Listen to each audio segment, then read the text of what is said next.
The transition from the grand foyer to the penthouse balcony was a descent into a different kind of cold. Up here, the air was thick with the rich, cloying smoke of imported cohibas and the oily musk of unearned success. CEO Han, his face flushed a sickly, dark crimson from vintage Bordeaux, leaned heavily against the glass-bottomed railing. He looked down at the sprawling neon grid of Seoul like a god surveying a sandbox. Behind him, Minjai knelt on the freezing marble, her hands raw and aching as she wiped away the footprints of his wealthy guests. She was just a shadow in a starch-white apron, a convenient nonentity. "You missed a spot, rat," Han sneered suddenly, turning around. With a cruel, deliberate tilt of his wrist, he tipped his crystal glass. The dark red liquid splashed across her knuckles, staining the pristine hem of her uniform. "That wine costs more than your entire life. Lick it up." The ambient chatter of the socialites died instantly. The room went suffocatingly silent. Minjai didn't flinch. Slowly, the subservient curve of her spine straightened. She looked up, and for the first time in 3 long years, she didn't look at the floor. Her eyes were no longer vacant. They were cold obsidian shards. "Keep the wine, Mr. Han," she whispered, her voice a terrifying, calm contrast to his drunken bluster. "Because by dawn, you won't even be able to afford the glass it came in. Welcome to our community. Stay with me to end of this story and tell me in the comments section what you feel about it. Don't forget to subscribe, like, and share." The echo of her own voice still vibrated in the chill penthouse air, a declaration of war disguised as a whisper. Han's mocking laughter followed her all the way back down to the dark belly of the estate, but the sound was hollow, the death rattle of an empire that didn't yet know it was dead. Minjai retreated to the shadows of the service corridors, her posture instantly collapsing back into the practiced, non-threatening slouch of the invisible ghost. The transition was seamless, a physical lie she had perfected over 1,000 grueling mornings. By the time she reached the basement laundry room, the adrenaline had crystallized into cold, mechanical focus. She stripped off the stained, starch-white apron, the sticky residue of Han's vintage Bordeaux still clinging to her skin. She didn't wash it off immediately. She let the stains sit there, a tactile reminder of the debt about to be collected. Plugging the microscopic receiver back into her ear canal, the synthetic voice returned, cutting through the rhythmic sloshing of the industrial washing machines. Han Holdings' short volume accelerating, institutional sell orders triggering at the threshold, resistance levels collapsing. Minjai leaned against the cold metal of a dryer, her mind instantly lighting up with the complex, shifting architecture of the global market. While the rest of the house slept off their expensive liquor, she was tracking a massive, interconnected web of capital. Her internal monologue was a flurry of algorithmic calculations, adjusting leverage ratios, redirecting shell company assets across 3 continents, and tightening the noose around Han's primary credit lines. She was executing a flawless financial vivisection, completely detached from the girl who had just been told to lick wine off the floor. Externally, she remained a statue of perfect, silent obedience when the head housekeeper burst in moments later, shouting orders about breakfast prep and demanding she scrub the grease traps. Minjai simply bowed her head, letting her eyes go dull and vacant once more. "Right away, ma'am," she murmured, her voice thick with simulated fatigue. She walked toward the kitchen, her raw, red hands stinging as she lifted a heavy crate of imported produce. To the world, she was a dumb animal, a disposable cog in the machine of the ultra-rich. But beneath the faded fabric of her uniform, the earbud pulsed with the final, catastrophic data point. "Short squeeze confirmed. Market open in 5 minutes." Minjai stared at the kitchen clock as the second hand ticked toward the hour. The trap was sprung, the dawn had arrived, and the ghosts were finally coming out to play. The heavy mahogany doors of the penthouse study sealed out the rest of the world, trapping the suffocating scent of expensive tobacco and impending ruin inside. CEO Han sat behind his massive desk, his collar loosened, his face still flushed from the night's indulgence. Across from him sat his chief financial officer, a pale man typing nervously on a secure laptop. Minjai moved through the room like a specter, her footsteps muffled by the thick Persian rug as she quietly refilled their porcelain teacups. To them, She was no more substantial than the steam rising from the jade-colored liquid. "The board is blind," Han muttered, a predatory grin cutting through his features. He leaned forward, pointing a thick finger at the screen. "The restructuring of the Phoenix Group gives us the perfect window. We route the capital through the offshore shell in Macau, then declare a structural deficit. By the time the regulators wake up, the pension fund will be completely hollowed out." The CFO hesitated, his fingers hovering over the keyboard. "Sir, that pension fund supports 20,000 of our factory workers and their families. If we drain it to cover the short positions, they lose everything. They'll starve." "Let them starve," Han barked, dismissing the lives of thousands with a careless wave of his hand. "They are cattle, disposable. We gut the company, pocket the remaining liquidity, and leave the husk for the bankruptcy courts to clean up. It's a perfect execution." Minjai's hand froze for a fraction of a second over Han's cup. The amber stream of tea wavered. Han spoke with absolute freedom, throwing around terms like structured deficit, liquidity traps, and cross-collateralized defaults without a single glance in her direction. He assumed the quiet maid in the starch-white apron was far too uneducated, far too simple-minded, to comprehend the financial slaughter he was mapping out. He had no idea that every phrase he uttered was being decoded, categorized, and logged into a mental ledger of absolute retribution. A sudden, violent tremor ran through Minjai's fingers, the porcelain rim of the teapot rattling faintly against the cup. Han snapped his head up, his eyes narrowing. "Watch it, you clumsy rat. Spill a drop of that on my desk and I'll ensure you never work in the city again." "I am sorry, sir.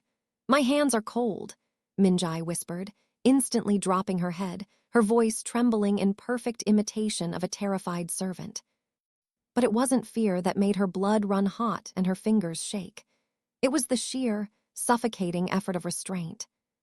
It was the primal urge to smash the heavy porcelain pot into his arrogant face and choke the life out of him right there on his expensive rug.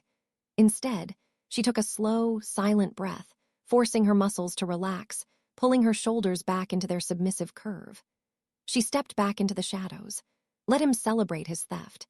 He thought he was a serpent devouring the weak, completely blind to the fact that he was already turning the keys to his own execution. The heavy scent of Han's study faded, replaced by the damp, biting chill of the courtyard as Minjai slipped out to the dilapidated concrete shack hidden behind the main estate. To the rest of the staff, it was a miserable storage shed where the lowest maid was banished to sleep. Inside, the air smelled of mold and dust, the space barely large enough for a rusted cot. But Minjai didn't look at the misery around her. She knelt, her raw, red hands prying up a loose, weathered floorboard beneath the bed. Beneath the rot lay a sleek, carbon fiber hatch. A biometric scanner glowed a faint, ambient blue, reading her iris and the blood flow in her thumb before releasing the lock with a muted hiss. Descending the short ladder, the squalor vanished, replaced by the cool, humming reality of her sanctuary. Wall-mounted monitors bathed the subterranean bunker in a sterile luminescence, casting long shadows across custom servers and encrypted routing rigs. Minjai sat at the console, her spine instantly straightening, her posture shedding the forced humility of the maid like a snake casting off dead skin. She struck a sequence on the mechanical keyboard, initializing a triple-encrypted quantum bridge. 3 dark silhouettes materialized on the primary screen. The shadow cabinet, the elite analysts, legal minds, and operators who had remained fiercely loyal to her even after her empire was burned to the ground. "Mistress," the center silhouette spoke, his voice modulated but laced with profound relief. "We have been waiting. The Phoenix Group's movements match your predictions perfectly. Han is moving the funds." "I know," Minjai said, her voice commanding, devoid of the timid cadence she used upstairs. "He is draining the pension, but he isn't acting alone." Her chest tightened as a real-time data log flashed across the adjacent screen, displaying a co-signature on the Macau shell accounts. A name that sliced through her clinical detachment, Jai-hoon, her own brother. The sting of the betrayal was a familiar, aching weight. 3 years ago, Jai-hoon had fractured their family's legacy, selling out her algorithmic frameworks to Han in exchange for a seat at the high table. They had stripped her of her status, labeled her a rogue, and left her for dead, forcing her to vanish into the lowest tier of society just to survive. The memory of the life she had lost, the respect, the brilliant future, the warmth of a family that no longer existed, threatened to choke her. Minjai closed her eyes for a single heartbeat, letting the phantom pain wash through her before locking it away in the dark. The emotional ruin of her past was no longer a weakness. It was the fuel refining her focus. Han thinks he has partnered with a mastermind, Minjai whispered, her eyes opening, reflecting the cold blue light of the monitors. He doesn't realize my brother is just as blind as he is. Keep the liquidity traps open. Let them funnel every stolen cent into the Macau accounts. When the dawn comes, I want them both to realize that the ghost they created is the one holding the blade. The monitor lights in the subterranean bunker cast sharp, algorithmic patterns across Minjai's face as the market clock counted down. Upstairs, the penthouse was in chaos. The short squeeze she had quietly engineered was tearing through Han Holdings like a wildfire, vaporizing its capital in real time. Through the surveillance feeds, she watched CEO Han packing his study, his shirt drenched in sweat, desperately screaming into his phone. He needed a lifeline. Specifically, he needed 500 billion won by noon, or the margin calls would trigger a total structural collapse. Minjai adjusted her headset, activating the voice-scrambled frequency that routed through 3 separate proxy networks in Switzerland and Panama. Her voice emerged from Han's secure line as a deep, synthesized, clinical monotone. "Mr. Han," she said, cutting through his panicked breathing, "I represent a private liquidity consortium. We are aware of your current distress regarding the Phoenix Group's short positions. We are prepared to offer a 500 billion won emergency capital injection, a lifeboat loan." On the camera feed, Han froze. The sheer, suffocating desperation on his face instantly morphed into an expression Minjai knew all too well, the ugly, predatory arrogance of a man who believed fortune owed him a perpetual favor. "What are the terms?" he demanded, his voice trembling with a toxic mix of fear and sudden, blinding greed. "I need the capital cleared in 5 minutes. The interest rate is standard for distressed assets," the synthesized voice replied smoothly, guiding him by his own hubris. "However, given the extreme volatility, we require an immediate digital signature on the cross-collateralization framework. The digital contract has been pushed to your secure terminal." Minjai watched him scramble to his laptop. The legal document she had drafted was a financial Trojan horse, masked by layers of standard institutional boilerplate text. A cautious man would have sent it to a team of corporate attorneys. A desperate man would have at least paused to skim the indemnity clauses. But Han was blinded by his own mythos, utterly convinced that he was too big to fail, too brilliant to be trapped. He didn't read the microscopic fine print hidden deep within the 3rd subclause of Section 9. He didn't see the words. All personal and corporate assets, including primary real estate, offshore accounts, and subsidiary holdings, shall serve as unconditional collateral, enforceable immediately and retroactively upon any technical default. With a sharp, aggressive click of his mouse, Han uploaded his encrypted digital signature.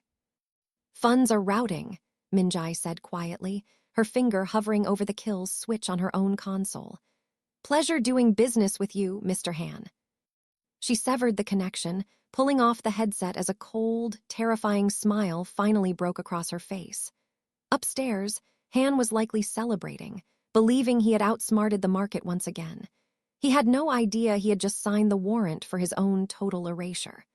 The bait was taken, the hook was set deep in his throat, and the countdown to the default had just begun.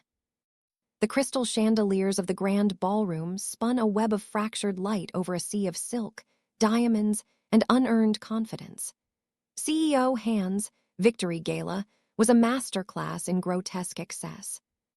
Towering ice sculptures of mythical phoenixes slowly melted into pools of silver water onto the marble floor, a multi-million-won spectacle funded entirely by the hollowed-out remnants of his employees' futures. Just that morning, Minjai's earbud had logged the quiet, desperate protests of thousands of factory workers whose paychecks had bounced. Tonight, their stolen livelihood was being served as beluga caviar and vintage champagne. Minjai walked through the glittering crowd like a ghost, a silver tray of appetizers balanced perfectly on her raw, aching fingers. Her posture was cast back into its submissive, rounded shape, her head bowed just enough to shield the razor-sharp focus in her eyes. She moved past tech moguls and corrupt politicians, absorbing their drunken boasts, a silent record keeper of their incoming ruin. Then, the air left her lungs. Standing near the center ice sculpture, laughing with a glass of scotch in his hand, was Jae-hoon, her brother. He wore a tailored charcoal suit that once would have belonged in her father's boardroom, his face carrying the smooth, untroubled expression of a man who slept soundly after selling out his own blood. Han clapped a heavy, proprietary hand onto Jae-hoon's shoulder, raising his glass to the crowd. To the new dawn of the Phoenix Group, Han bellowed, his voice booming over the string quartet. We have purged the old weight. We have conquered the market. The prize is ours. A polite, sycophantic cheer rippled through the high society crowd. Jae-hoon smiled, bowing slightly, basking in the reflected glow of Han's stolen glory. They genuinely believed they had won. They believed the true architect of the Phoenix Group's legacy had been successfully... Cheers! Would you care for an appetizer? Move along. To our success. Cheers! Would you care for an appetizer? Move along. As she offered the silver tray. Appetizers, gentlemen, she murmured, her voice a flawless imitation of a timid servant. Han didn't even look at her face, casually snatching a piece of smoked salmon from the tray. Get more champagne, girl, he ordered carelessly, dismissing her with a flick of his fingers. Jae-hoon glanced down, his eyes scanning over her starch-white apron for a fleeting second, but there was no spark of recognition, only the blank, indifferent glare of a master looking past an insect. Min-jae quietly bowed and stepped back into the shifting shadows of the ballroom. The dramatic irony was a sweet, intoxicating heat in her chest. They were celebrating their magnificent capture of the Phoenix Group, completely blind to the terrifying reality unfolding right beneath their noses. They thought the Phoenix was a myth they had successfully chained and slaughtered. They had no idea it was standing right in front of them, holding a silver tray, watching the clock tick down to the exact second the fire would consume them all. The high-pitched wail of police escorts cut through the ballroom's string quartet, instantly shattering the sycophantic chatter of the gala.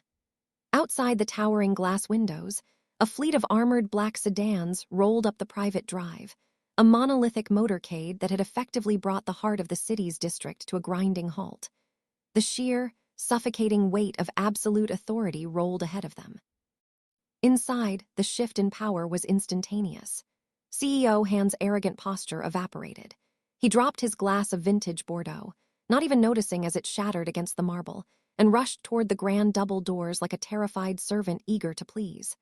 Beside him, Jae-hoon adjusted his lapels, his smooth face tightening with a sudden, desperate anxiety. The mysterious kingmaker, the shadow entity behind the 500 billion won lifeboat loan, had arrived. The heavy oak doors swung outward. A man stepped into the light, flanked by a phalanx of security personnel. He wore a tailored overcoat, his presence radiating a cold, calculated gravity that seemed to siphon the warmth right out of the room. Han instantly stepped forward, bowing so low his forehead nearly aligned with his waist, extending an eager, trembling hand. "Sir, welcome. It is an honor to finally." The enforcer didn't even slow his stride. He walked straight past Han's outstretched hand, treating the billionaire CEO as if he were nothing more than a column of empty air. The silence that slammed into the ballroom was sudden and absolute, a heavy, suffocating pressure that felt massive enough to crack the polished marble beneath their feet. Hundreds of high society guests froze mid-breath. The enforcer's eyes, sharp and predatory, cut a slow, sweeping path across the room.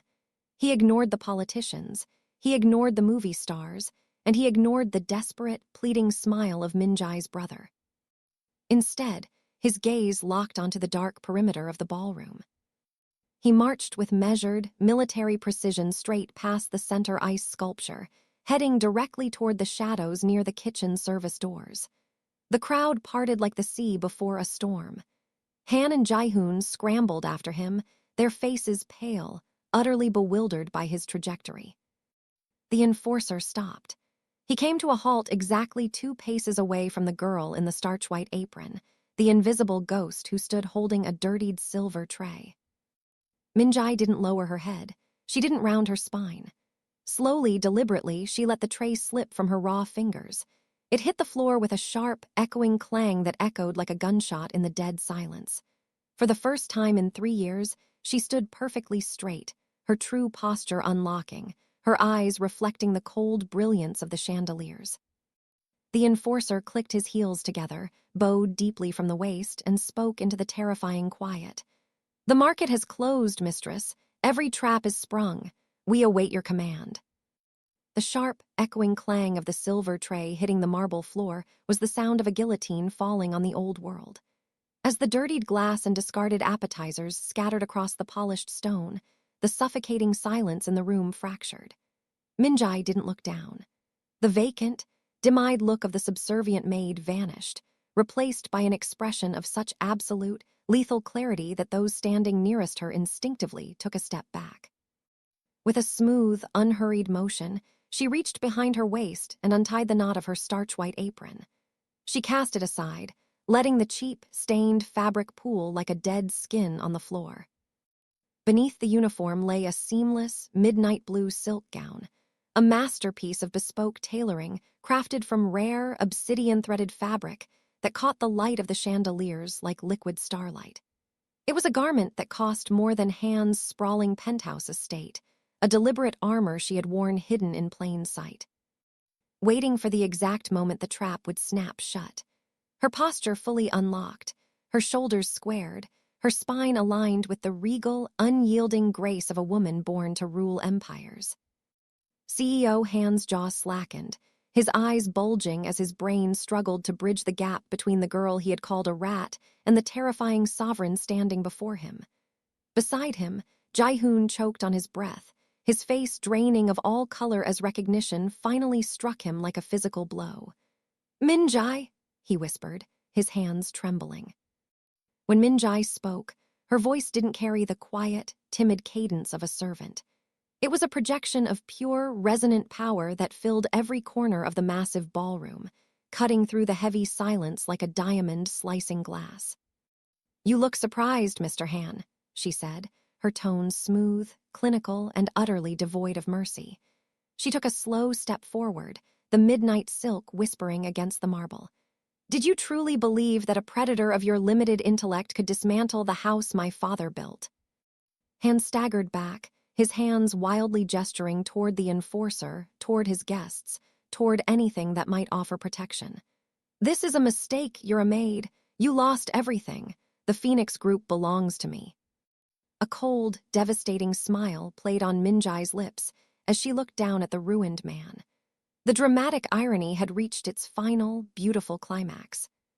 "I didn't lose my company, Han," she whispered, though the words carried to the very back of the room. "I just stepped out for a moment to see who would try to steal it, and now the loan is due." CEO Han's face transitioned from a sickly crimson to a pale, hollow gray. His chest heaved as he scrambled backward, fumbling blindly in his tailored suit pocket for his phone. His fingers shook violently as he lit up the screen, desperately trying to speed dial his chief corporate counsel. The display flashed a cold, immediate error message. Network disconnected. He stared at the dead device, his breath hitching, before looking up to scream at the grand entrance. "Security, get this lunatic out of my house," Han bellowed, his voice cracking with a terrifying realization. "Where are my guards, security?" The grand double doors remained wide open, but no one moved to aid him. Instead, the 2 burly men standing guard at the threshold quietly stepped aside, making way for a team of stern, unyielding officers in federal tactical gear. Minjai's enforcer gave a microscopic nod, and the entire perimeter of the ballroom was instantly locked down by men wearing the insignia of the State Financial Crimes Division. Han's private security force had already been disarmed, neutralized, and replaced before the first guest had even arrived. Minjai stepped through the sea of frozen socialites, extending her hand. The enforcer smoothly placed a sleek, leather-bound folder into her raw, scarred fingers. She opened it, presenting a single document stamped with an unyielding crimson seal. The 500 billion won lifeboat loan you signed 3 hours ago defaulted the exact second the market closed. Mr. Han, Minjai said, her voice a calm, clinical bell in the dead quiet. Per the cross-collateralization clause in Section 9, your technical default triggers an immediate, retroactive seizure of all listed assets. She closed the folder with a soft, definitive snap. This penthouse, your corporate subsidiaries, your foreign liquid assets, the cars in the garage, and even the diamonds resting on your wife's neck, everything now belongs to the Shadow Consortium. To me. Madame Han let out a sharp, horrified shriek from the crowd, her manicured hands rushing to cover her necklace as if she could hide the stolen luxury. Han fell to his knees, the precise posture of a broken man, staring at the midnight blue silk of Minjai's gown. The dramatic reversal was absolute. The rat was standing in the light, and the god of the sandbox was kneeling in the dirt. "You're a monster," Han whispered, his eyes hollow. "I am a creditor," Minjai corrected softly, looking down at him without a shred of pity. "And I always collect." The lead federal officer stepped forward, the metallic click of heavy steel handcuffs echoing across the silent marble floor. They grabbed Han by his expensive lapels, hauling him to his feet like a piece of discarded luggage. The high society guests watched in absolute, paralyzed horror as the disgraced billionaire was dragged out of his own victory gala, his polished shoes scuffing the very floor Minjai had spent years scrubbing on her knees. The glass elevator of the Phoenix Group headquarters glided silently upward, leaving the chaotic noise of the city streets far below. When the doors slid open to the executive penthouse suite, the air was entirely different, crisp, quiet, and sharp, with the scent of polished mahogany and high-stakes ambition. Minjai stepped onto the floor, her midnight blue silk gown whispering against the immaculate granite. The corporate floor was alive with a tense, breathless energy. Rumors of the previous night's purge at the Han estate had already rippled through every level of the company. Fearful analysts and factory floor managers stood frozen in the corridors, clutching folders, bracing themselves for the mass terminations Han had promised. Minjai didn't mimic the hurried, anxious pace of the corporate world. She walked with a slow, deliberate gravity, her spine straight, her eyes locking onto the trembling staff. She stopped at the central briefing terminal, her enforcer stepping up behind her with a tablet containing the global payroll architecture. "The restructuring orders signed by the previous administration are void," Minjai announced, her voice a calm, resonant force that cut through the ambient panic of the room. "The Phoenix Group Pension Fund has been fully restored and insulated within a triple-encrypted sovereign trust. Effective immediately, all factory personnel and mid-level analysts are receiving a 20% cost-of-living salary adjustment." A collective, stunned gasp rippled through the office. A few younger analysts blinked back tears, looking at the legendary architect they thought had been erased 3 years ago. Minjai didn't smile, nor did she wait for their gratitude. She gave a single, definitive nod and walked into the master corner office, closing the heavy glass doors behind her. She stood before the floor-to-ceiling panoramic windows, looking out over the sprawling, neon-drenched grid of Seoul. The city looked fragile from up here, a maze of light and glass governed by arrogant men who believed their wealth made them immortal. Minjai didn't feel a surge of wild, intoxicating joy. The burning rage that had sustained her through 3 years of cold mornings and bitter degradation had cooled into a smooth, heavy satisfaction. The debt had been settled to the exact cent. Jae-hoon's shell companies were currently frozen, his career entirely dismantled by the Federal Financial Crimes Division. Han was sitting in a concrete cell, awaiting a trial that would strip him of his name. They had both chased the illusion of dominion, chasing titles, board seats, and high society applause, utterly blind to the shadow growing right at their feet. Minjai leaned against the glass, her reflection staring back at her, no longer a ghost, but the undisputed sovereign of the empire her father had built. She knew the world was full of men like Han, men who mistook temporary leverage for permanent rule. They never understood the true nature of authority. Power isn't found in a crown, a luxury penthouse, or a stolen corporate title. It is found in the dark, in the silence, in the absolute discipline of the person who knows exactly how to wait. Here is the end of the story. If you are moved by this story, please subscribe, like, and share.